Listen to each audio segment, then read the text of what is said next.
Hello बच्चों।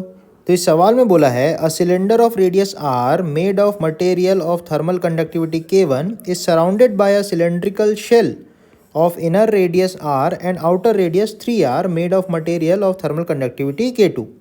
The two ends of the combined system are maintained at two different temperatures.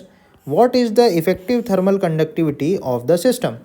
तो यहाँ पे अगर आप इमेजिन करो एक सिलेंडर ऐसा दिया है अंदर, इसकी एक्चुअली रेडियस आर दी गई है और एक और जो सिलेंडर है वो इसके बाहर है जिसकी इनर रेडियस जो है वो आर के ही बराबर है और वो इसके ऊपर ऐसा कवर्ड है, राइट।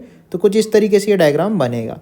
तो बाहर वाले सिलेंडर को आप ऐसा सोच सकते हो कुछ इस तरीके से, तो इसकी जो रेडियस है वो 3 टाइम्स आर है और इनर रेडियस आर है, राइट। तो अब आप थोड़ा सा ध्यान से अगर देखोगे तो हीट जो है वो कुछ इस तरीके से फ्लो होगी इसके अंदर से, ऐसा ऐसा।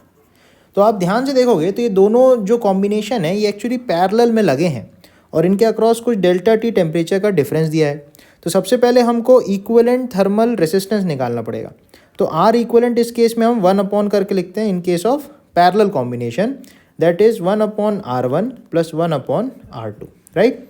तो आर इक्विवेलेंट को मैं लिख सकता हूँ L/K इक्विवेलेंट इंटू एरिया। अब इसका एरिया क्या हो जाएगा, पाई इंटू 3R का स्क्वायर, राइट। तो R1 हो जाएगा L/K1A1, तो पाई R स्क्वायर हो जाएगा अंदर वाले का, प्लस बाहर वाले का लिखेंगे L/K2 और एरिया हो जाएगा पाई 3R का स्क्वायर माइनस पाई R का स्क्वायर, क्योंकि हमको सिर्फ रेड वाले का इतना एरिया चाहिए, ये जो बाहर बाहर का एरिया है, राइट। तो ऐसे करके अपन करेंगे। तो यहाँ से आप जब सॉल्व करोगे तो देखो L L L कट जाएगा, पाई पाई पाई कैंसिल हो जाएगा, R square R square R square सारे कैंसिल आउट हो जाएंगे।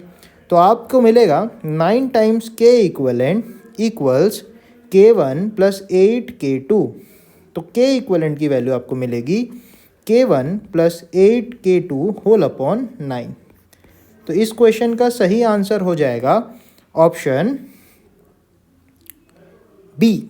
तो B option is the correct answer, right. Thank you बच्चों।